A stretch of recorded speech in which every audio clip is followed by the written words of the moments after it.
En première partie, en fait, nous allons démarrer notre réflexion avec Madame Isabelle Rosca, qui est en direct depuis la Belgique. Bonjour Madame Rosca. Voilà. Quelques mots pour vous présenter. Donc, vous êtes professeur de psychologie du développement à la faculté des sciences psychologiques et de l'éducation à l'Université catholique de Louvain, docteur en sciences psychologiques et mère de 5 enfants. Avant de vous consacrer à la recherche sur le burn-out parental, vous avez dirigé le programme de recherche H2M Children sur le développement et la prise en charge des enfants dits difficiles. Parallèlement, vous avez travaillé pendant 10 ans comme clinicienne aux cliniques universitaires Saint-Luc de Bruxelles, dans le service de neuropédiatrie.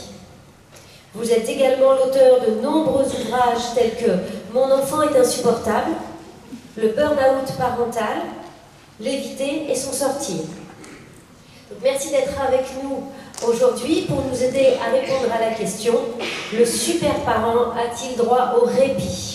Voilà, je vous laisse maintenant la parole. Voilà, est-ce que vous m'entendez bien? Parfait. Vous m'entendez? Oui, très bien. Super. D'abord, je voudrais vous remercier pour votre invitation. Je suis ravie d'être là pour vous partager une partie de notre travail qui vient répondre à une question que vous m'avez adressée. Le super parent a-t-il droit au répit? Alors, on va peut-être commencer par dire que la parentalité dans la culture qui est la nôtre, mais c'est vrai dans la plupart des cultures du monde, elle est en général associée à des émotions positives. Il suffit, pour s'en persuader, de penser aux cartes que vous avez reçues quand vous avez eu vous-même des enfants ou aux cartes que vous envoyez à vos connaissances quand ils vont agrandir leur famille et donner naissance à un bébé. Alors ces cartes, elles ressemblent à ça. On utilise des termes qui font référence à des émotions positives comme bonheur, joie. On vous dit que l'arrivée du bébé va vous faire goûter à 1001 délices. Et ça, c'est une carte que j'ai reçue quand j'ai eu les jumeaux. On m'a dit ce sera de l'amour, de la joie, du bonheur, et avec des jumeaux, ça va être 2 fois plus intense. Et je pense que c'était vrai. Alors même si vous avez beaucoup d'humour, je peux imaginer que jamais il ne vous est arrivé d'envoyer à des personnes que vous connaissez des cartes comme celle-là, qui leur souhaitaient bon courage, qui leur offraient une tasse de réconfort alors qu'ils venaient de donner naissance à un bébé. Et pourtant, être parent, tous ceux qui se passent par là, tous ceux qui sont dans la situation, savent que ce n'est pas que des émotions positives, qu'il y a aussi son lot de stress, de préoccupation, et les jours où c'est plutôt difficile. C'est juste que c'est pas très facile à assumer, c'est pas très facile à dire, mais toute parentalité passe ou parent passe par des périodes où c'est moins difficile. Et certains disent même qu'être parent, c'est en fait assimilé à un job, à un travail qui est exigeant, avec cette particularité par rapport à d'autres travails ou d'autres jobs, on ne peut jamais en démissionner. Alors, pour lancer un peu cette conférence, je vous propose qu'on regarde ensemble une petite vidéo qui va certainement aller dans le sens de ce que je dis, c'est qu'être parent, c'est un travail exigeant, avec cette particularité que une fois qu'on y est engagé, on ne peut plus faire demi-tour. Alors, c'est une petite blague, c'est une simulation d'entretien qui est en anglais, mais je vous invite à suivre le petit commentaire qui défile en dessous, qui est en français, qui vous permettra de comprendre de quoi il s'agit. Alors, pardon.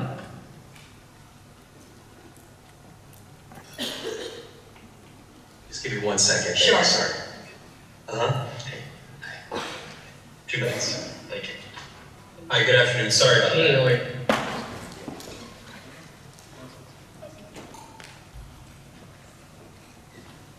Hi, nice to meet you. Nice to meet you as well. Have you ever done one of these interviews over the camera before? Yeah. Let me tell you a little bit about the job to get started with. It's not just a job, it's sort of probably the most important job.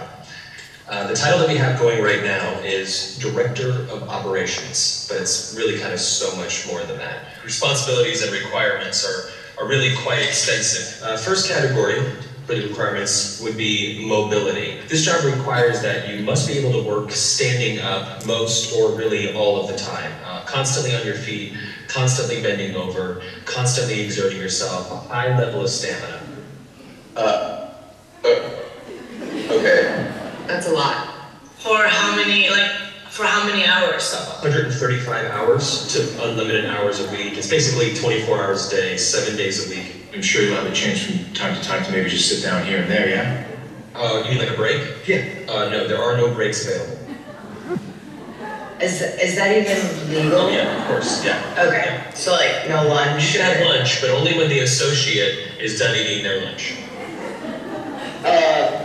I think that's a little intense. No, No. that's crazy. Now, this position requires excellent negotiation and interpersonal skill. We're really looking for someone that might have a degree in medicine, in finance, and the culinary arts. You must be able to wear several hats. Associate needs constant attention. Sometimes they have to stay up with an associate throughout the night. Able to work in a chaotic environment. If you had a life, we'd ask you to sort of give that life no vacations. In fact, Thanksgiving, Christmas, New Year's, and holidays, the workload is going to go up, and we demand that with a happy disposition. That's almost cruel. It's almost a very, very sick, twisted joke. But when there's time to sleep or, Oh, no time to sleep. yeah, all-encompassing almost. That's exactly right. 365 days a year? Yes, No, that's inhumane. That's very insane. the meaningful connections that you make and the feeling that you get from really helping your associate are immeasurable. Also, let's cover the salary. The position is going to pay absolutely nothing. Excuse me? No. Nobody's doing it for free. Yeah, pro bono, completely for free. No. What if I told you there's someone that actually currently holds this position right now? Billions of people, actually. Who? Moms. Yeah. Yeah, moms. That's awesome. Ok, alors vous allez me dire, être parti ensemble, c'est la chose la plus banale du monde. Si on y réfléchit bien, si vous et moi nous sommes là, c'est parce que depuis la nuit des temps, les parents ont des enfants et que l'espèce humaine se reproduit. Alors on pourrait se poser la question de savoir pourquoi est-ce que, alors que c'est une chose extrêmement naturelle, pourquoi la parentalité aujourd'hui, d'abord c'est un sujet dont on parle beaucoup, il y a beaucoup d'associations, on est beaucoup sollicité pour donner des conférences, il y a des experts en parentalité qui reçoivent les demandes cliniques de parents en souffrance. Pourquoi est-ce que être parent est devenu aujourd'hui une source de souffrance? Eh bien, ce que je vais essayer de vous montrer, c'est que être parent au XXIe siècle, eh bien, c'est plus tout à fait la même chose que ça l'a été dans les générations précédentes et qu'au fond, les parents sont soumis à des sources de pression intenses qui vont justifier le fait qu'aujourd'hui, il y a de la souffrance dans le rôle parental. Alors, la première chose qu'on peut évoquer, certainement, c'est quelque chose que vous connaissez, c'est dans la deuxième moitié du XXe siècle, cette évolution des rôles de genre qui fait que autrefois on était sur des rôles traditionnels où la mère s'occupait des soins, de l'éducation et le père était chargé de ramener les ressources financières. Aujourd'hui, les rôles de genre ont évolué et les femmes, évidemment, sont attendues sur le marché du travail.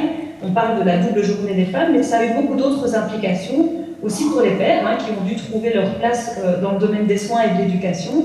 Mais surtout, des choses auxquelles on pense moins, c'est que ça a amené dans les familles en fait de nouveaux challenges. Par exemple, quand on était sur une répartition traditionnelle des rôles de genre, il n'y avait pas des questions autour de la coparentalité, c'est-à-dire la manière dont les parents doivent s'ajuster pour se mettre d'accord sur les valeurs éducatives à transmettre aux enfants, les méthodes à employer, la façon de gérer les colères, etc.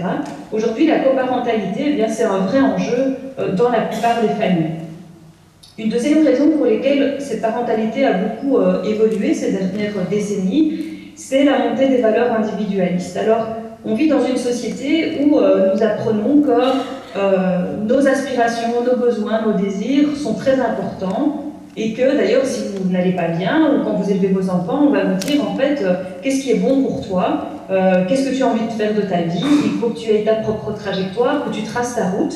Et quelque part, l'impact que ça peut avoir sur le groupe social, les personnes qui nous entourent, c'est quelque part assez secondaire. Ce qui fait la différence avec des cultures qui vont fonctionner plus sur un mode collectif. Alors qu'est-ce que ça a comme influence sur la parentalité? Eh bien, c'est que nous avons, en tout cas moi, été élevés dans ces valeurs individualistes. Et en fait, on apprend à vivre pour soi-même, pour ses rêves, pour ses ambitions, pour ses désirs. Et en même temps, quand on devient parent, on nous dit, eh bien, si vous voulez être un bon parent, il va d'abord falloir faire passer les besoins de votre enfant avant les vôtres. Et ça vient générer des envies, des injonctions qui sont contradictoires, parce qu'on a l'impression de jamais faire ce qu'on doit. Par exemple, si je prends du temps pour moi, eh bien, je vais me culpabiliser parce que c'est déjà la deuxième fois que je confie mes enfants à un babysitter les 2 dernières semaines, par exemple. Et en même temps, si je prends du temps pour moi, eh bien, je ne vais pas pouvoir en profiter parce que j'ai quand même cette préoccupation. Et à l'inverse, quand je donne tout mon temps et toute mon énergie aux enfants, eh bien, j'ai une frustration de me dire que je n'arrive pas à trouver un quart d'heure pour moi, pour lire ou pour me ressourcer.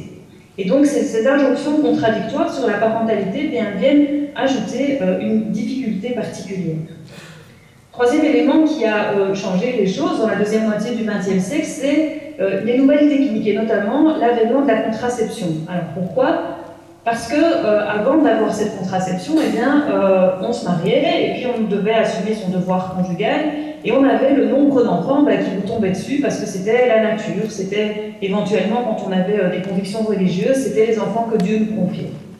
Et là, tout à coup, la contraception, elle introduit ce qu'on appelle le concept de l'enfant choisi, c'est-à-dire qu'on décide combien d'enfants on veut avoir, avec quel décart d'âge, à quel âge on veut avoir ses enfants, etc. Et la valeur de l'enfant, la valeur qu'on va attribuer à l'enfant, et aussi l'importance qu'on va donner au rôle parental, parce qu'aujourd'hui, quand on choisit d'avoir des enfants, ils s'inscrivent dans un espèce de projet de vie, et une fois qu'on les inscrit dans notre projet de vie, ben, ça veut dire qu'on s'engage aussi quelque part à être disponible pour eux. Ils font partie du projet que j'ai pour ma vie, et donc je vais m'y consacrer. Et tout ce qu'on choisit, ben, on l'assume.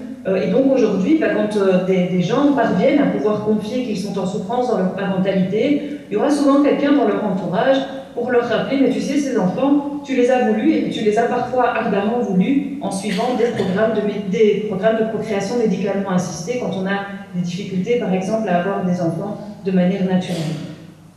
Alors c'est aussi une évolution qui est liée au statut de l'enfant. Je vous invite à regarder ces 2 photos. Il y a 100 ans d'écart entre les 2 photos. À gauche, ce sont des petites Hirscheuses, c'est comme ça qu'on appelait les petites filles. On envoyait dans les charbonnages, dans la région de Liège. Et cette photo, elle date de la fin du 19e. Et puis l'autre photo, elle date de la fin du 20e siècle. Il y a donc 100 ans d'écart, et il a fallu attendre la fin du 19e siècle pour que une loi en France interdise qu'on envoie des enfants de moins de 12 ans, plus que 12 heures sous terre.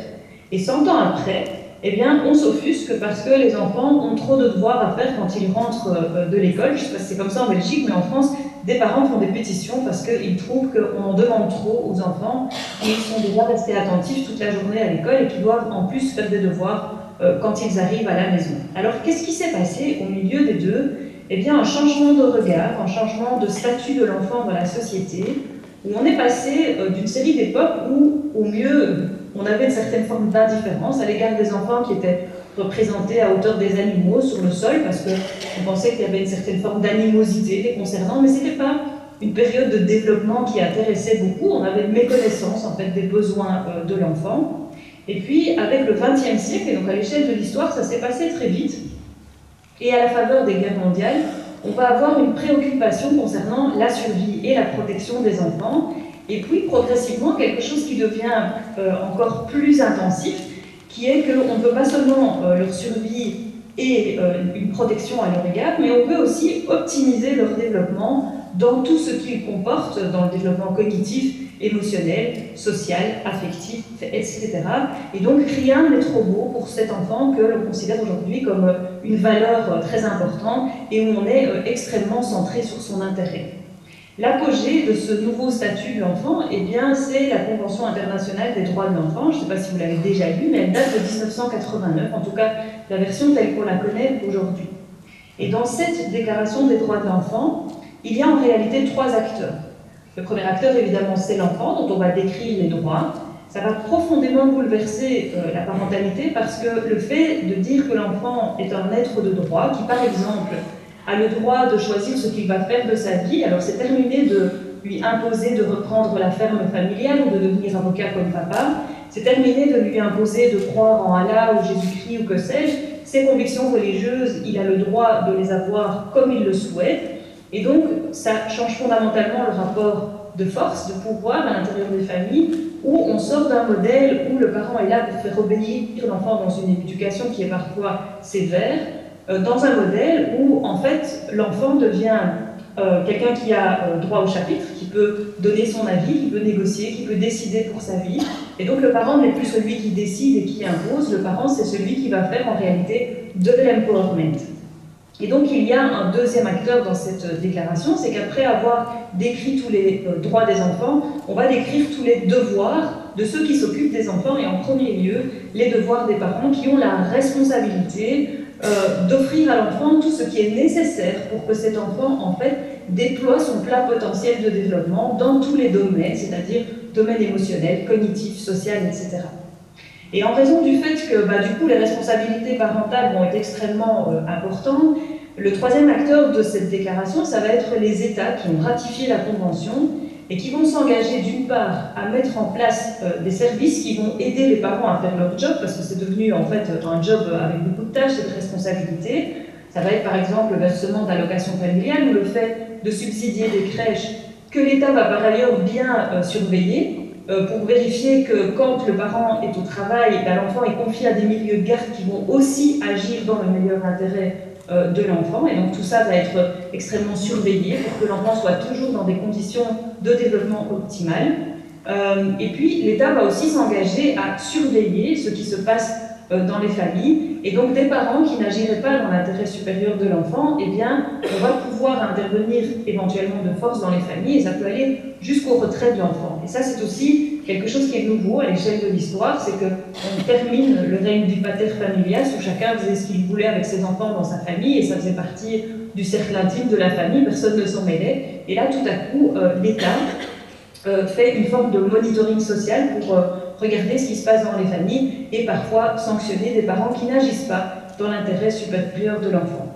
Cinquième élément, c'est le développement des sciences psychologiques et de l'éducation des enfants, aussi dans la deuxième moitié du XXe siècle, qui va aboutir à toute une littérature à la fois scientifique, mais aussi vulgarisée, à destination des parents, des professionnels de la petite enfance, etc., qui vont en fait traduire les connaissances qu'on accumule dans la littérature scientifique pour expliquer en fait comment bien éduquer les enfants pour en faire des enfants heureux, qui ne sont pas exposés à la violence, etc.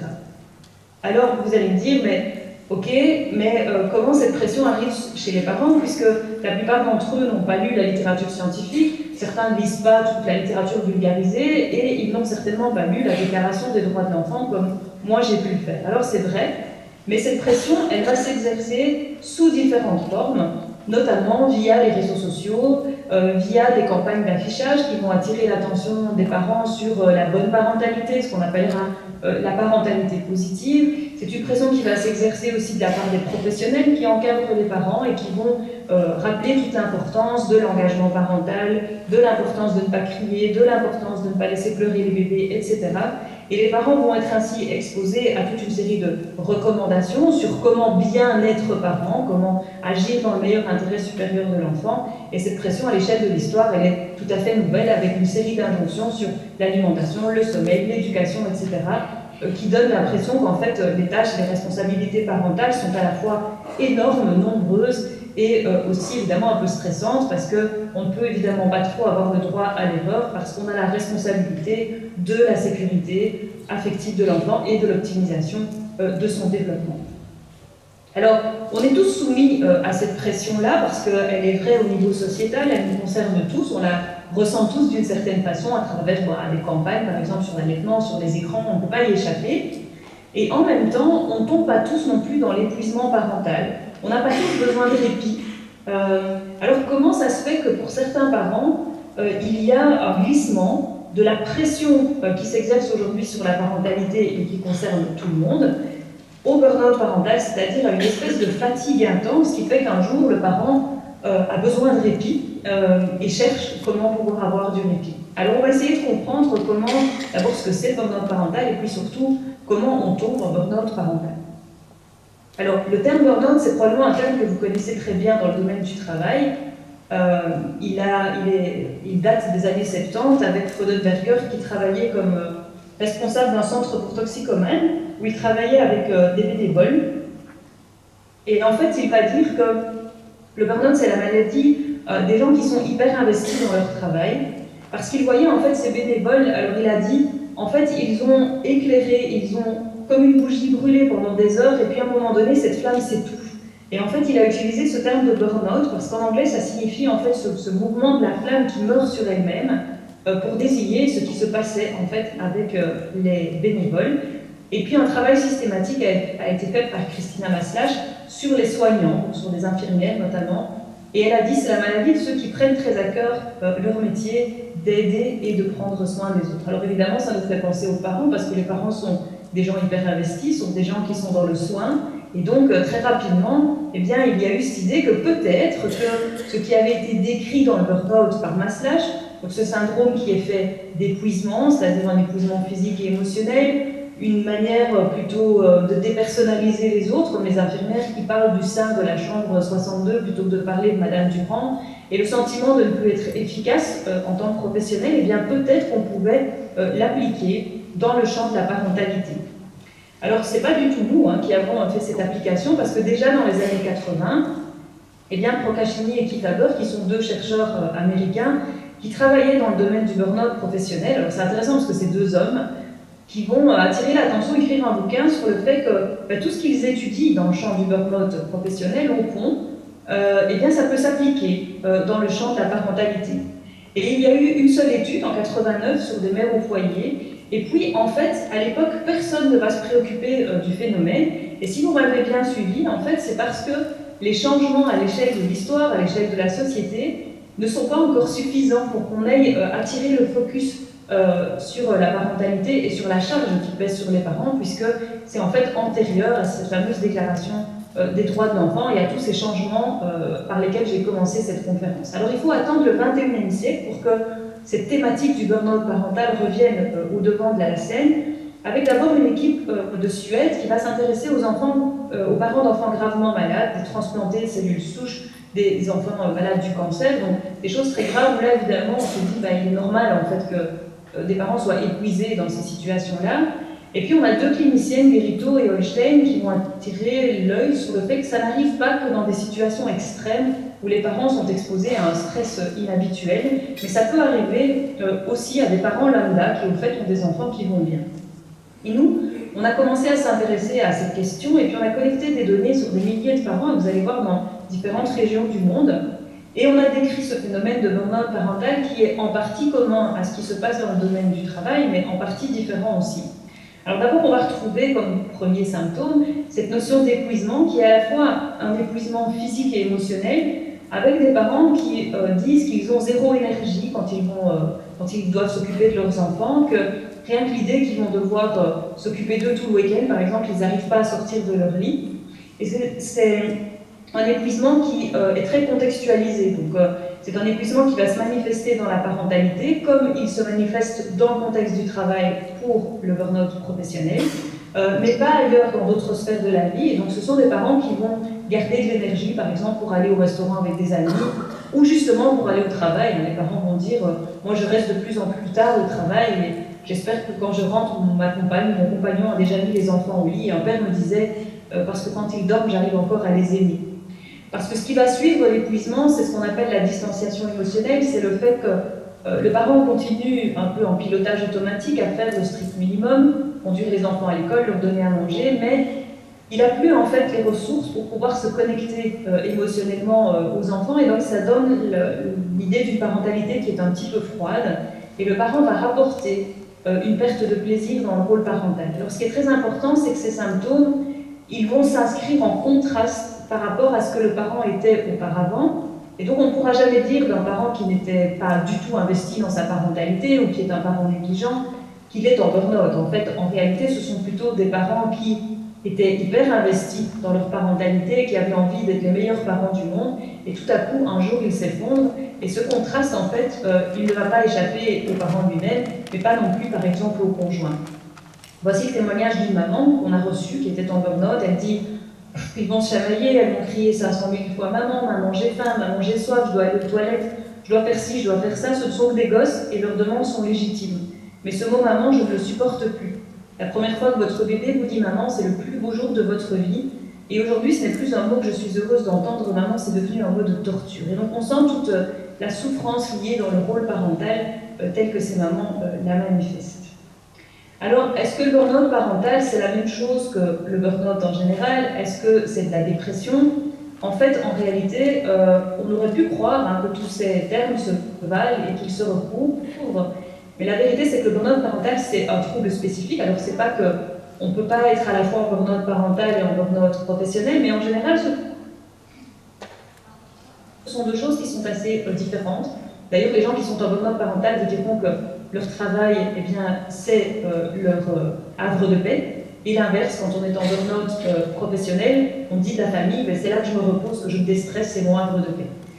Donc en fait, le burn-out, qu'il soit professionnel ou parental, c'est un trouble qui est contextualisé, qui est lié à une sphère de la vie, mais dans les autres sphères, on fonctionne bien. D'ailleurs, si vous avez des gens en burn-out professionnel autour de vous, parfois on se dit, mais pourquoi ils n'ont pas travaillé, ces gens vont super bien. Oui, ils vont bien tant qu'ils sont à l'écart du stress qui est généré par le travail. La dépression, par contre, c'est un trouble qui est très transversal, qui va toucher toutes les sphères de la vie, et quelqu'un qui est en dépression, il ne va pas non plus avoir l'envie et l'énergie pour, par exemple, pouvoir aller boire un verre avec des amis. Alors, quand on a commencé à travailler sur ces questions, eh bien, on a eu des journalistes, mais aussi parfois des chercheurs qui nous ont dit, mais en fait, le burn-out, c'est un peu le truc à la mode, un concept qu'on va appliquer à tout et n'importe quoi. Et donc, ça décrédibilisait un peu la souffrance que nous, on entendait dans les consultations ou dans les témoignages qu'on recevait. Et donc, on s'est dit comment est-ce qu'on peut éventuellement objectiver que ces parents sont en réalité en grande souffrance. Alors, on a eu cette idée de faire un prélèvement de mèches de cheveux à l'arrière du crâne. Pourquoi on a fait ça? Parce qu'on voulait une mesure objective du stress auquel étaient exposés en fait ces parents. Alors, quand on est stressé, on génère des hormones spécifiques, et notamment le cortisol. Et le cortisol, il va s'accumuler à différents endroits du corps, par exemple dans la salive. Alors, si on fait un prélèvement de salive là tout de suite, en fait, on saura si je suis stressée de vous donner cette conférence à distance. Mais ça, c'est pas très intéressant, évidemment. Par contre, quand on le prend dans les cheveux, comme le cortisol va s'accumuler dans le cuir chevelu, et que votre cheveu grandit d'1 centimètre par mois, et bien si je regarde, si je dose le cortisol qui s'est accumulé dans le cheveu dans les 3 cm à côté du scalp, et bien en fait je peux savoir la quantité de stress auquel votre corps a été exposé dans les 3 mois qui précèdent. Et on s'est dit, on va faire ça chez des parents en burn-out, on va faire ça chez des parents qui disent qu'ils sont épanouis dans leur parentalité, et ensuite on va comparer pour savoir si effectivement les parents en burn-out ont en fait leur organisme qui a généré beaucoup de cortisol dans les semaines et les mois qui ont précédé. Alors je vous invite à regarder les résultats. D'abord, regardez bien qu'un parent qui dit qu'il est heureux, il est déjà plus stressé qu'un étudiant en examen. Alors ça c'est quand même intéressant parce que ça montre, comme le disait la petite vidéo, qu'en fait on ne peut pas être parent sans échapper au stress. Et c'est en fait assez bien parce que en tant que parent, une de nos premières missions, eh bien, c'est de veiller à la sécurité de notre progéniture. Et au fond, les hormones de stress, elles vous préparent à réagir. Et donc, avoir un peu plus de cortisol que la population qui n'a pas d'enfants, c'est bien parce que ça veut dire qu'on est au taquet, en fait, pour être là si nos enfants sont en danger, sont en difficulté. Donc ça, c'est bien. Par contre, quand on regarde les parents en burn-out, ben, on voit qu'ils ont le double de cortisol qui s'est accumulé dans le corps et que donc on en arrive à des zones où le cortisol est toxique. Parce qu'en fait, il va avoir des répercussions sur le fonctionnement de la santé physique notamment, et c'est ce qui va amener les parents à dire « je suis incapable de sortir de mon lit », qui n'est pas juste une figure de style, mais qui est vraie, c'est que ça va avoir des conséquences sur leur capacité à pouvoir bouger, par exemple.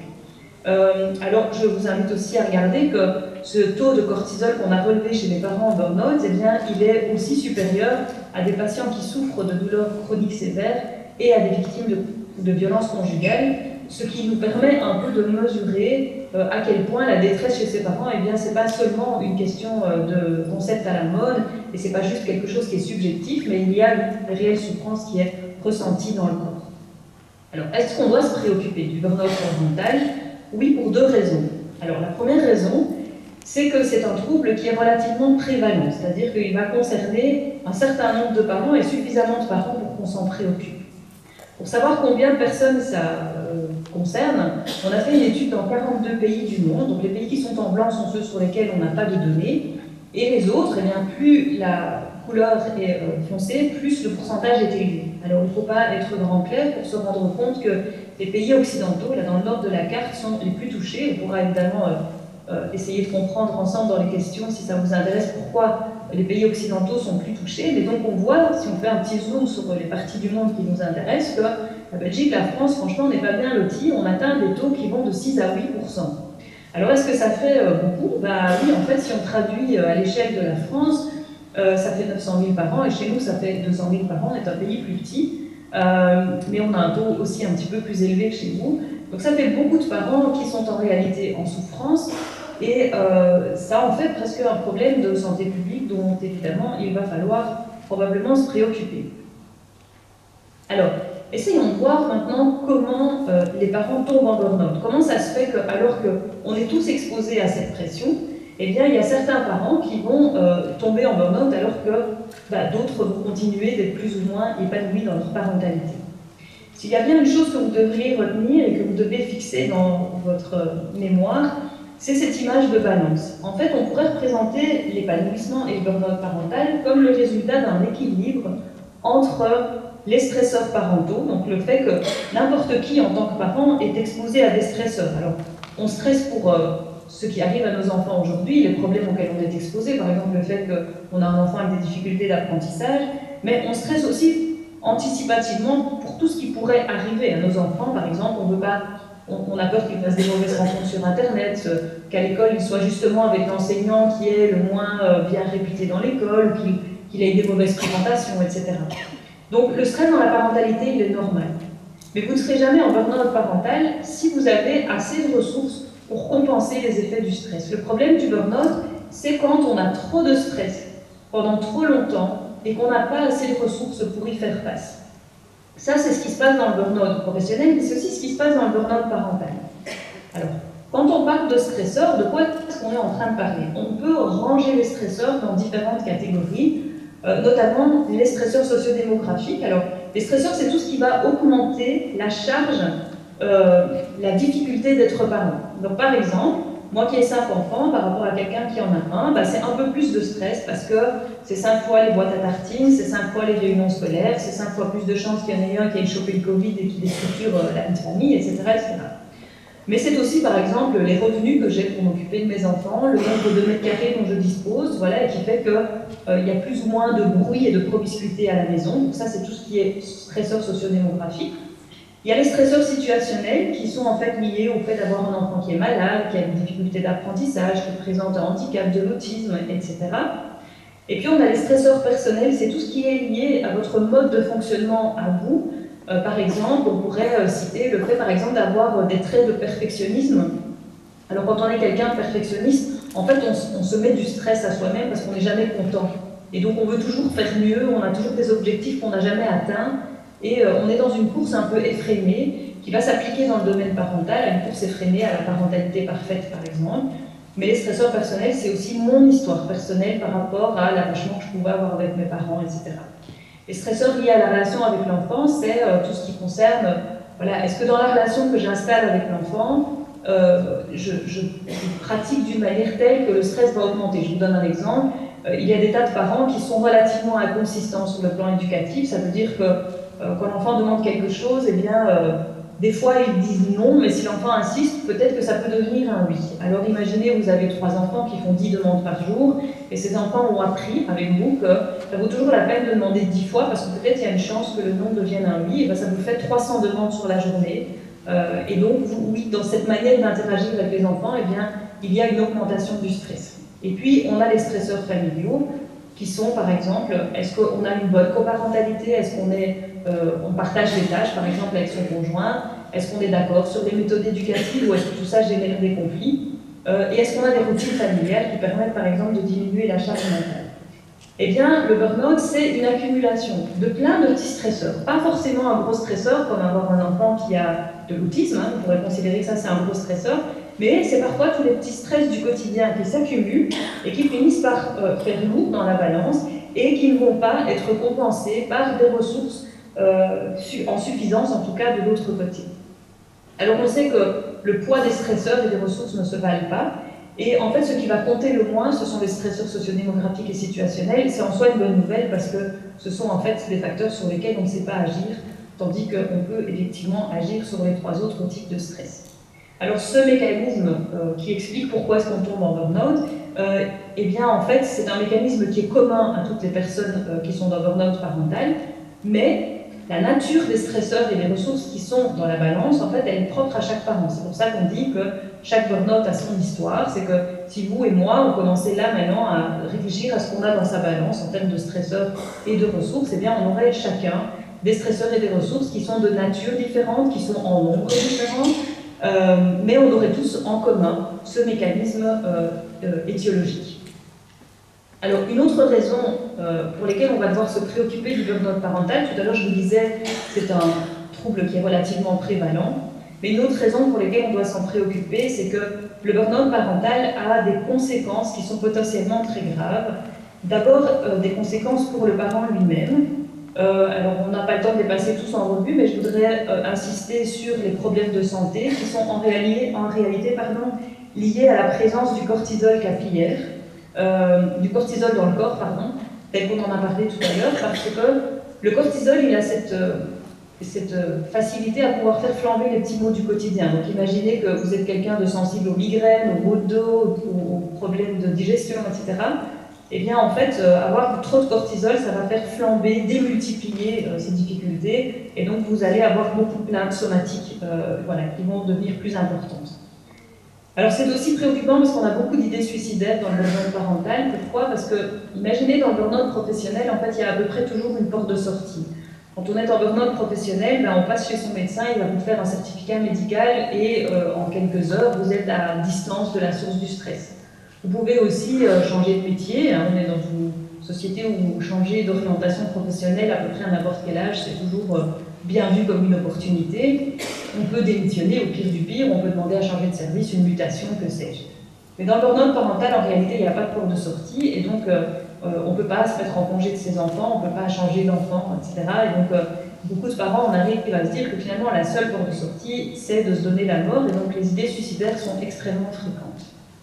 Alors il y a aussi des conséquences sur l'enfant, en termes de négligence, parce que les parents n'ont simplement plus l'énergie de s'occuper de leurs enfants, donc ils vont laisser des enfants en bas âge en surveillance, où ils savent que leur enfant a besoin d'aide pour faire ses devoirs, mais ils n'ont plus la force, l'énergie, l'envie d'aller s'asseoir à côté de l'enfant pour l'aider. Donc c'est de la négligence, mais c'est aussi de la violence, parfois de la violence verbale, où le parent va dire en fait ma vie serait tellement plus simple si tu n'étais pas là, donc ça va forcément laisser des traces, mais c'est une violence qui peut aussi se muer en violence physique, comme cette maman qui disait qu'elle ne supportait plus sa fille quand elle partait avec ses cris et ses pleurs, qu'elle avait des hurlements hystériques très violents, et qu'elle essayait de lutter contre la violence physique, mais qu'elle a eu envie de la tuer. Elle dit un jour, elle ne voulait plus faire de sieste, or la sieste j'y tenais.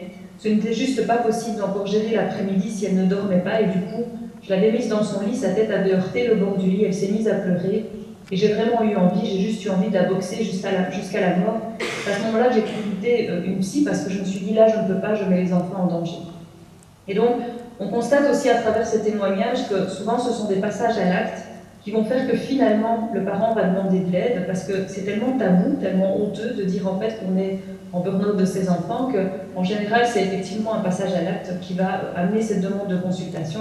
C'est un peu dommage, évidemment, il faudrait pouvoir faire de la prévention avant. Il y a aussi des conséquences sur le couple, avec une flambée des conflits et des idées de divorce ou de violence dans le couple. Alors pourquoi les idées de divorce? Parce qu'il y a des parents qui se disent qu'ils ne pensent pas forcément au suicide, mais ils vont penser à la garde alternée, en se disant, mais ça, alors c'est pas que j'aime plus mon conjoint, mais en fait ça me permettrait de souffler une semaine sur deux, et de me mettre à distance des enfants une semaine sur deux. Et donc certains parents voient dans la séparation parentale la possibilité en fait de retrouver 50% du temps pour souffler à distance des enfants. Alors, qu'est-ce qu'on peut faire pour aider les parents en burn-out? Alors il y a des pistes de solutions individuelles, évidemment. La toute première chose, c'est d'écouter et de laisser dire cette souffrance, parce que, comme je disais, c'est un phénomène relativement tabou. J'ai commencé en vous disant que la parentalité, a priori, c'est associé à des émotions positives, donc arriver à pouvoir dire, en fait, j'en peux plus de mes enfants, c'est difficile, et c'est difficile de trouver quelqu'un qui va être cette oreille attentive sans jugement. Et donc l'entourage va jouer un rôle important. Est-ce que l'entourage il est prêt à entendre cette souffrance sans la juger? Et en fait, il y a un rôle très important des intervenants de première ligne qui doit pouvoir aussi en fait, avoir une oreille attentive vis-à-vis de cette souffrance sans jugement. La prévention, elle se joue surtout au niveau des intervenants de première ligne, avec aussi des programmes de prévention comme Parents sur le fil qui est accessible gratuitement en ligne, qui est un programme qui n'est pas là pour apprendre à être parent, comme on peut trouver dans les programmes de parentalité positive, mais au contraire un programme où l'idée c'est de lâcher justement la pression, et la pression parfois qu'on peut se mettre à soi-même, de façon à prévenir le burn-out parental. Dans tous les cas, dans le cas de la prévention aussi, c'est trouver un meilleur équilibre. C'est en fait se demander comment est-ce que je peux réduire les sources du stress et augmenter les ressources auxquelles j'ai accès au niveau de la relation avec l'enfant, des ressources familiales ou du support que je peux recevoir. Et on pourra, dans le cadre de la discussion, si ça vous intéresse, donner quelques exemples. Parfois aussi, le parent est trop loin dans le processus, donc il est bien plus loin que l'épuisement, il est déjà dans la distanciation émotionnelle qui permet justement à cette négligence et à cette violence de s'exprimer. Et dans ce cas-là, eh bien, il faut un traitement adapté, un traitement qu'on a mis en place, expérimenté, et avec 8 semaines de prise en charge, ce sont des prises en charge individuelles, mais surtout de groupe, qui vont permettre en fait de diminuer au bout des 8 semaines la présence du cortisol dans le corps de 52%. Ça veut dire qu'on va revenir à des valeurs qui sont proches de ce qu'on observe chez des parents qui se disent épanouis. Et donc ce sont des traitements qui sont efficaces, qui ne sont pas forcément longs, mais qui permet en tout cas de diminuer cette quantité de stress auquel les parents sont exposés. Alors, là pareil, dans le traitement, qu'est-ce qu'on fait? On restaure simplement l'équilibre de la balance et on pourra, si ça vous intéresse, parce que là je vois le temps qui tourne et je veux garder du temps pour les questions et les réponses, eh bien, voir comment est-ce qu'on peut retirer des stresseurs ou alléger des stresseurs, mieux utiliser les ressources qui sont déjà présentes et ajouter des ressources qui ne sont pas encore pour restaurer en fait l'équilibre. Alors, les pistes, elles ne sont pas, les pistes de solutions, elles ne sont pas que au niveau individuel, elles sont aussi des pistes de solutions collectives, parce que j'ai commencé cette conférence en vous disant qu'il y a aujourd'hui une culture de la parentalité qui augmente la pression sur les parents, et donc c'est pas seulement prendre soin des parents qui s'effondrent, c'est aussi réfléchir collectivement à comment est-ce qu'on peut empêcher ce phénomène du burn-out parental de continuer. Par exemple du confinement et de la crise sanitaire qu'on vient de connaître. Alors je pense qu'il faut prendre garde aux sources de pression, telles qu'elles s'exercent par exemple sur les réseaux sociaux, avec des posts comme ceux-ci qui sont partagés et qui parfois racontent des choses qui ne sont pas vraies, comme de dire que 90% des comportements désagréables des enfants sont liés à un manque d'amour et d'attention. Ça sous-entend que si vos enfants sont désagréables, c'est parce que vous ne les aimez pas assez et que vous n'êtes pas assez attentif. Et ça sous-entend que si vous les aimez et que vous êtes attentif, alors il y a 90% de chances qu'ils ne vont pas être désagréables. Et dans tous les cas, c'est évidemment une source de pression qu'on va relayer parfois sans y prendre beaucoup garde, mais qui va laisser l'idée à aux parents qu'il est responsable de toute colère ou de tout problème qui va survenir chez l'enfant. Je pense que chaque fois qu'en tant que professionnel, on prend des décisions, on fait des recommandations, on donne des conseils, il faut prendre garde de considérer que le parent et l'enfant, c'est une dyade indissociable, et parfois on est très centré sur l'intérêt des enfants, le bien-être des enfants, et on oublie qu'à côté de ça, il y a un parent. Et donc ça nous arrive, en tant que professionnel, de faire des recommandations, de donner des conseils, d'exiger parfois des choses de la part des parents, mais qui visent à prendre soin de l'enfant et pas du parent qui est à côté. Or, si vous êtes dans un avion qui est dépressurisé, on vous dira, si vous voyagez avec un enfant, de d'abord mettre le masque à oxygène sur votre tête avant de le mettre sur la tête de l'enfant, parce qu'en fait, quand on étouffe soi-même en tant que parent, on n'est plus à même de prendre soin de l'enfant. Donc nous, en tant que professionnels, je pense qu'on doit être dans la bienveillance à l'égard des parents, et se dire qu'on doit être tout autant préoccupé du bien-être de l'enfant que du bien-être du parent.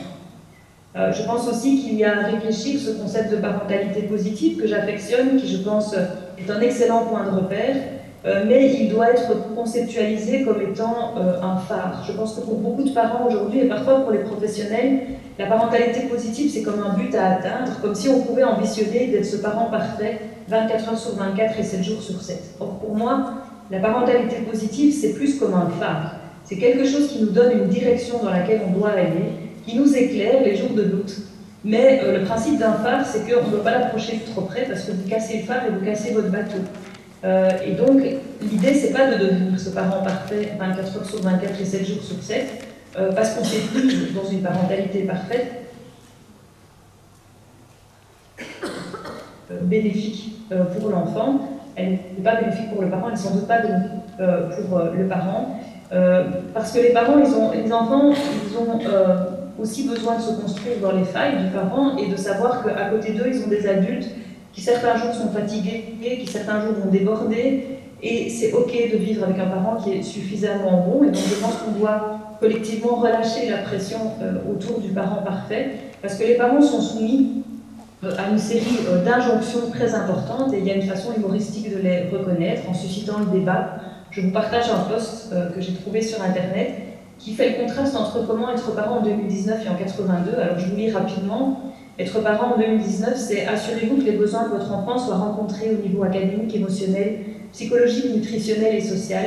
Prenez soin de ne pas surstimuler votre enfant sans le sous-stimuler, de ne pas le médiquer de manière inappropriée, de ne pas l'exposer à des écrans. Nourrissez votre enfant avec des aliments sains, non transformés, sans OGM, peu énergétiques, bons pour le corps, éco-responsables, issus du commerce équitable, sans emballage plastique ni pesticides. Soyez un parent chaleureux, alliez bienveillance et fermeté. Montrez-vous sympa sans être permissif, attentif sans être un parent hélicoptère. Parlez plusieurs langues à la maison. Ayez un enfant et demi en moyenne avec 2 ans d'intervalle dans la fratrie pour un développement optimal. Et surtout, n'oubliez pas l'huile de coco. Alors c'est dit de façon un peu rigolote, mais on sent toute la pression, en fait, que ça soit sur les écrans, l'alimentation, l'éducation bienveillante, etc., qui s'exerce sur les parents. Et on comprend pourquoi certains parents s'étouffent, en fait, dans ces injonctions multiples.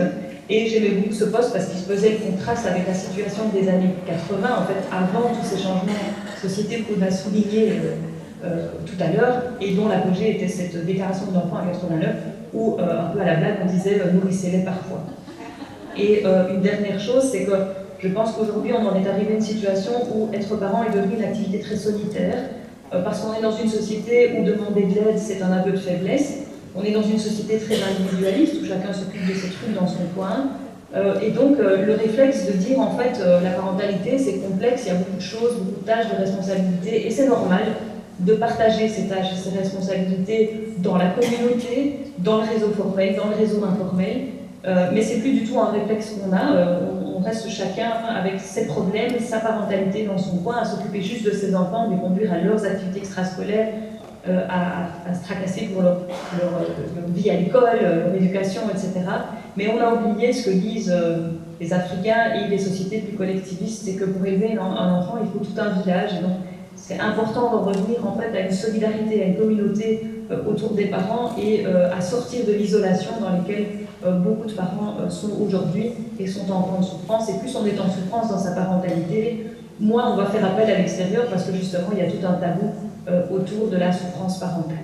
Voilà, si vous avez un intérêt pour ces questions et que vous voulez aller plus loin, il y a du matériel à disposition des parents, donc un livre vulgarisé chez Odile Jacob, plus ce programme en ligne qui vise à ressentir moins de pression en tant que parent.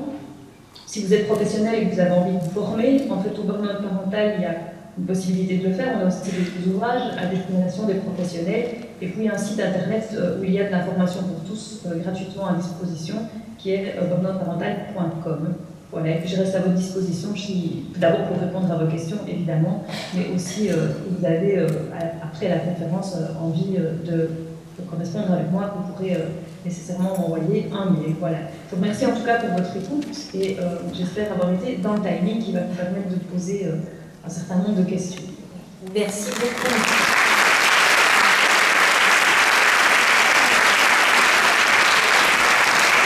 Donc, je vous propose, si vous avez des questions, je descends et j'arrête le micro. Qui souhaite poser une question? Personne?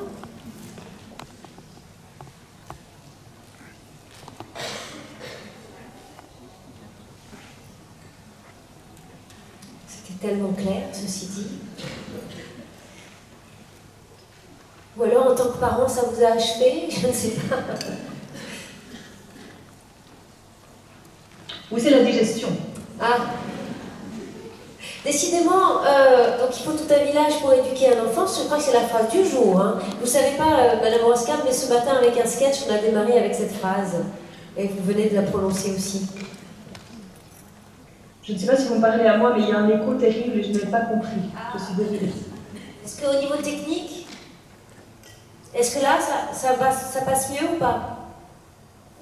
En fait, ça résonne beaucoup dans la salle et donc j'ai un peu de mal, mais peut-être que si vous vous rapprochez de l'ordinateur, ça va mieux. Voilà. Si je me rapproche là comme ça. Ah là, c'est parfait. Vous voyez direct. Oui. Alors, est-ce que vous avez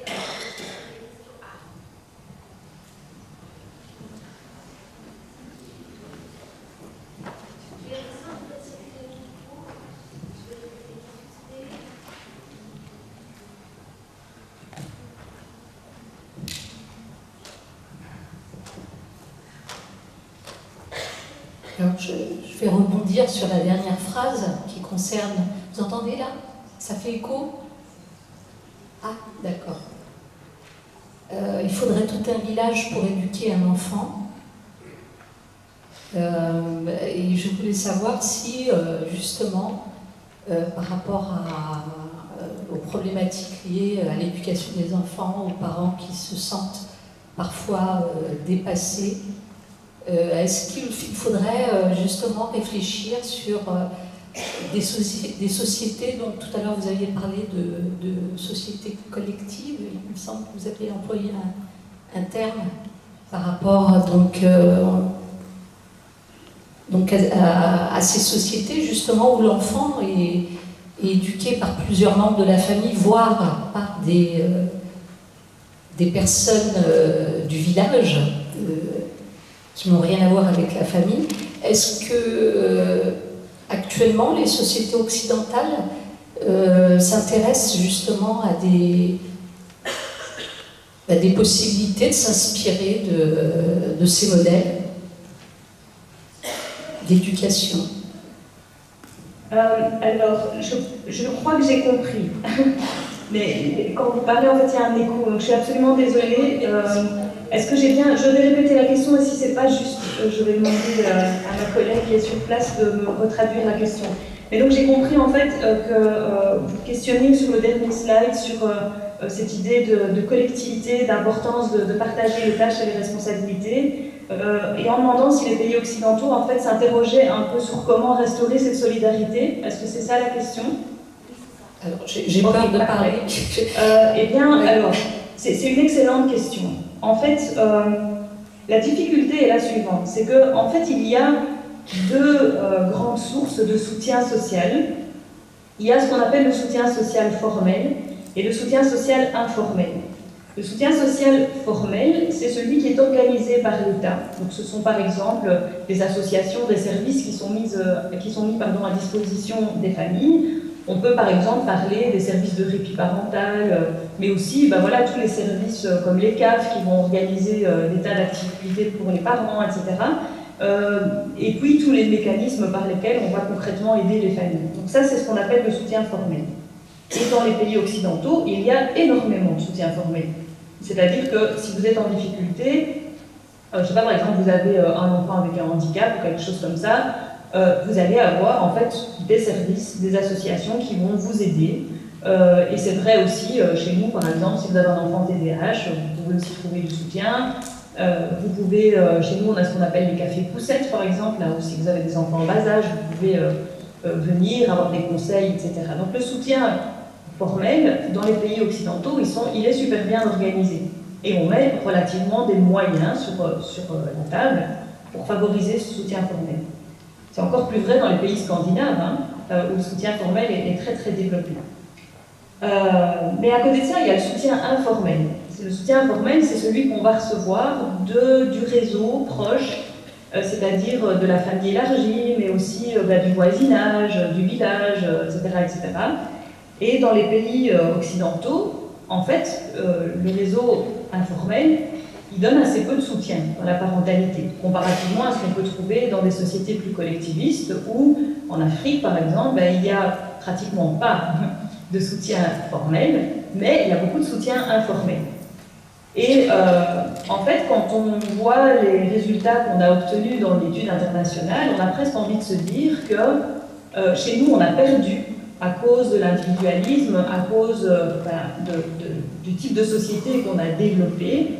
Eh bien, en fait, on a perdu les réseaux informels, mais il a été quelque part compensé par un réseau informel. Sauf que, on voit probablement l'apport que peut avoir ces deux formes de support, il n'est pas équivalent. Et donc, c'est pas parce que vous mettez en place du réseau formel que vous compensez la perte du réseau informel. Pourquoi ? Parce qu'en soi, le réseau formel, je pense qu'il vient surtout répondre à un besoin d'aide instrumentale et d'information. Donc, ce que vous allez recevoir dans le réseau formel, c'est des informations dont vous avez besoin pour régler vos problèmes, etc. Et vous allez recevoir une aide instrumentale essentiellement. On va vous prêter du matériel, vous allez pouvoir échanger avec des gens qui sont dans la même situation que vous, etc. Vous filer des trucs et astuces. Vous pouvez bénéficier, je ne sais pas moi, justement d'un peu de répit, on va vous envoyer quelqu'un pour s'occuper de vos enfants, etc., etc. Mais en gros, dans le soutien formel, ce qu'on manque le plus, c'est du soutien émotionnel.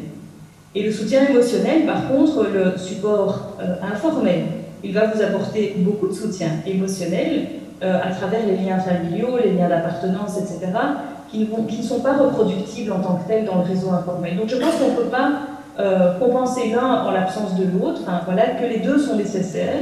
Et en tout cas, vis-à-vis du burn-out, le constat, c'est que dans les pays occidentaux, même si on a beaucoup de soutien finalement formel, ça ne nous empêche pas en fait, de nous sentir épuisés.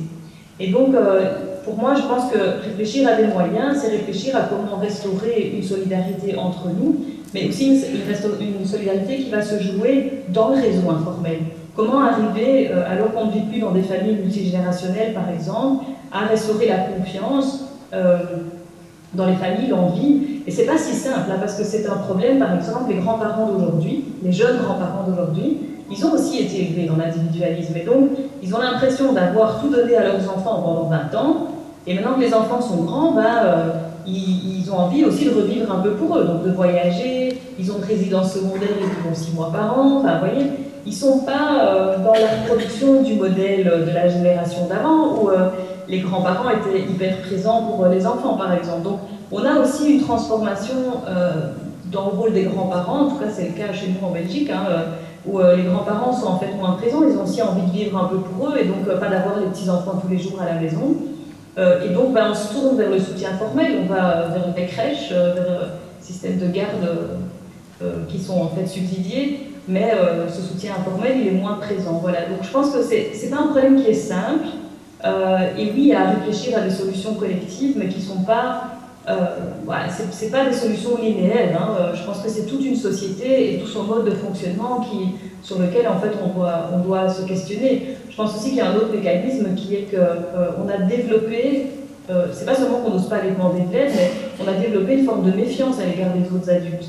Imaginez par exemple qu'il y a un voisin qui tous les matins vous voit galérer pour conduire vos enfants à l'école, il vous voit courir dans tous les sens et tout. Et un jour il sort de chez lui et il vous dit: oh, moi, je vois que vous galérez tous les matins, mais vous savez quoi, à partir de demain, vous pouvez compter dessus, moi j'irai vous conduire vos enfants à l'école. Alors, est-ce que vous allez vous dire: waouh, c'est génial, solidarité, trop bien, quel gentil voisin, etc. Ou bien vous allez vous dire: en fait, qu'est-ce qu'il veut et qu'est-ce qu'il veut à mes enfants, celui-là? Ok, ce qui va venir probablement en premier, en tout cas, c'est la méfiance à l'égard de l'autre. Surtout si on se connaît juste comme voisin, quoi. Je veux dire, et si c'est un homme, ça va être encore pire, la méfiance. Donc c'est pas seulement qu'on n'ose pas aller demander de l'aide, c'est qu'en fait on a peur de ce qui pourrait arriver à nos enfants si on les confie à d'autres. Parfois c'est une peur des intentions d'autres, mais parfois c'est aussi une peur que les choses soient pas faites comme on les aurait faites. Donc par exemple déléguer des devoirs à quelqu'un si on trouve que le suivi scolaire est compliqué. Il y a plein de parents qui n'arrivent pas à le faire parce qu'ils se disent qu'ils veulent faire ça par eux-mêmes pour être sûr que l'enfant reçoive la stimulation cognitive dont il a besoin, par exemple. Et donc, c'est un problème extrêmement complexe, voilà, où il n'y a pas de solution simple. Mais je voulais attirer votre attention sur le fait que prendre soin des gens qui sont en burn-out, en difficulté, c'est très bien, faire de la prévention, c'est très bien, mais il y a vraiment une réflexion collective à avoir qui me semble nécessaire chez les professionnels, mais dans la société en général.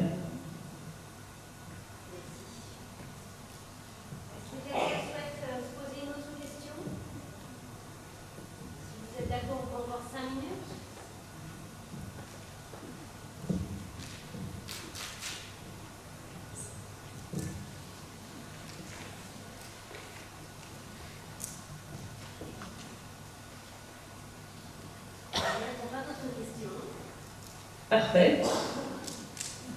Ah, si, une main se lève. Allez, dernière question. Bonjour, tout d'abord merci pour cet exposé enrichissant. Tout à l'heure, votre collègue vous a présenté, elle a mentionné que vous étiez aussi maman de 5 enfants. Alors du coup, je me demandais savoir comment, avec toute votre carrière professionnelle, vous avez réussi aussi à gérer ces 5 enfants. Voilà, c'est... Alors, merci de votre intervention. Et elle a entendu que vous étiez maman de 5 enfants. Et elle se pose la question, comment vous avez réussi à gérer 5 ans de carrière, voilà. Alors, je vais vous dire 2 choses. Je suis comme tout le monde, j'ai une petite balance. Et en fait, il faut parfois tordre le cou à des idées reçues. Et en fait, le nombre d'enfants, il prédit à peu près rien dans le burn-out parental. En fait, le plus grand risque qu'on peut avoir, c'est d'en avoir pas beaucoup. Parce que, en fait, quand on n'a pas beaucoup d'enfants, en particulier, on est hyper fort centré sur l'intérêt de l'enfant et hyper fort centré sur... on investit cet enfant d'une manière incroyable. Et donc, en fait, les gens qui ont 1 ou 2 enfants sont beaucoup plus à risque que ceux qui en ont plus. Pourquoi? Alors, d'une part, parce que si déjà vous êtes épuisé avec 1 ou 2, vous n'en faites pas plus. Donc voilà, c'est une première chose. Mais aussi, quand on a une famille plus nombreuse, je pense qu'il y a une autre dynamique qui s'installe dans la famille, où moi, je relativise beaucoup plus les choses que ma belle-sœur qui n'a qu'un enfant, par exemple. Où, je vois que des choses que je fais fonctionnent chez certains enfants, pas chez d'autres, et je me dis, ok, en fait, je donne une éducation, puis eux, ils en font ce qu'ils peuvent, avec leur tempérament, leur façon d'être, etc. Donc je vais relativiser, par exemple, à quel point je vais me culpabiliser si un truc ne va pas, parce que je vois bien que c'est aussi lié à la nature de l'enfant, par exemple. Mais il y a aussi, dans la fratrie même, en fait, les aînés qui vont s'occuper des plus jeunes. Et honnêtement, très clairement, le nombre d'enfants, il n'est pas très prédicteur du burn-out parental. Ça, c'est une première chose. Et après, vous parlez de mon travail, mais en réalité, les mères qui abandonnent leur travail pour être mères au foyer, elles sont bien plus à risque que les mères qui continuent de travailler. C'est aussi une autre idée reçue.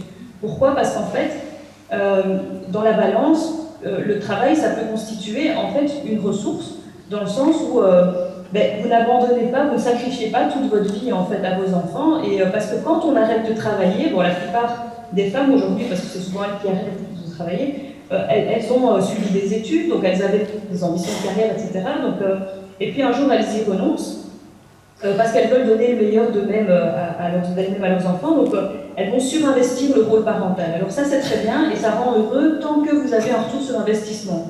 Mais le jour où vos enfants rentrent de l'école, vous avez passé toute la journée à cuisiner pour leur faire le meilleur, et dispo quand ils rentrent et tout, et eux ils sont de mauvais poil parce qu'ils ont passé une mauvaise journée, et en fait ils sont pas du tout sympas, ils claquent les portes, ils vous envoient bouler avec votre repas alors que vous avez mis les petits plats dans les grands pour qu'ils soient bien et tout. Et un jour vous vous dites en fait, c'est pas juste en fait, avec tout ce que moi j'ai donné, je ne reçois pas ce que j'attends de ce rôle parental, et les enfants ils sont comme ça dans leur développement, les petits ne se rendent pas compte des efforts que vous faites pour eux, et les grands ils sont payés pour être ingrats, donc c'est comme ça. C'est normal dans le développement, et donc il y a nécessairement des phases de frustration. Et donc ces mères qui abandonnent le travail et qui en fait se donnent tout dans la parentalité, elles n'ont aucun moyen de nourrir leur identité avec autre chose. Or quand on a un travail, et encore en plus un travail qui épanouit, ce qui est mon cas, parfois il y a des trucs qui se passent pas bien à la maison, mais au fond, la journée je pense à autre chose, et dans ma vie tout ne s'effondre pas parce que quelque chose ne se passe pas bien à la maison. Je peux trouver dans le travail des sources de satisfaction et d'auto-satisfaction en me disant en fait je suis quelqu'un de bien, ok il y a un truc qui se passe pas bien à la maison pour l'instant, mais tout n'est pas en train de partir de travers, parce que j'ai pas que ça. Le problème c'est que quand on a son identité qui n'est que organisée autour de la parentalité, eh bien tout ce qui va se passer dans la parentalité prend une ampleur démesurée en fait. Un peu comme les gens qui n'ont que le travail dans la vie, en fait si quelque chose se passe pas bien au travail, c'est la catastrophe quoi. Et donc l'idée, c'est en fait votre identité, elle est plus protégée, plus résiliente, si vous vous investissez dans différents rôles de la vie. Vous allez en fait, les uns vont en fait prendre soin des autres, si vous voulez. Donc dans ma balance à moi, ce que vous considérez comme étant des facteurs de risque, ce qui est le fait d'avoir une famille nombreuse et de travailler, sont en fait 2 facteurs de protection. Et donc dans ma balance, j'ai par ailleurs j'ai plein de choses à faire, plein de ressources, une vie à 1000 à l'heure. Mais en même temps, j'ai aussi plein de ressources à travers la façon dont on fonctionne avec le papa des enfants, à travers toute une série de choses, et aussi le fait d'avoir, par exemple, des enfants qui n'ont pas de problème, qui ne claquent pas les portes, on ne m'appelle pas 15 fois sur la journée parce qu'ils sont désagréables à l'école. Donc j'ai beaucoup de chance, et ma vie sans doute serait très différente s'ils avaient des problèmes de santé, ou de santé mentale, que sais-je, ou des problèmes de comportement. Donc dans ma balance, en fait, j'ai la chance d'avoir, oui, du stress, mais en tout cas, pour l'instant, suffisamment de ressources pour y faire face. J'ai peut-être aussi la chance de travailler dans le domaine et d'avoir cette petite balance qui est bien présente à mon esprit, Et parfois, quand il y a des sources de stress qui viennent s'accumuler, ben, je prends garde en fait à veiller en tout cas à mettre les ressources en place pour ne pas qu'elles m'impactent trop ou momentanément à abandonner d'autres sources de stress pour me permettre de réagir à ce qui est en train de se passer. Donc voilà, je pense que j'ai dans ma balance suffisamment de choses qui me protègent, mais ça ne veut pas dire qu'un jour j'y passerai pas. Ça c'est autre chose. Mais pour l'instant, je vais bien. Merci beaucoup, on ne vous le souhaite pas. En tout cas, merci de nous rappeler de prendre soin de nos balances. On va s'arrêter pour cette partie de l'après-midi. Merci beaucoup de votre intervention. Je sais pas si vous avez des questions.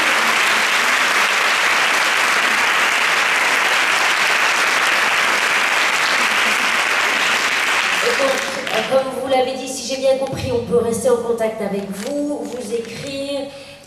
Pour vous écrire, ce serait à quelle adresse si les gens veulent communiquer avec vous? Alors, mon email c'est isabelle.roscam@uclouvain.be. Ok, donc c'est l'adresse que nous connaissons, donc nous pouvons la transmettre. Oui. Merci, merci beaucoup, beaucoup, beaucoup de votre intervention. On vous souhaite une bonne fin d'après-midi. Et puis merci aussi à vos bons ateliers. Merci, au revoir.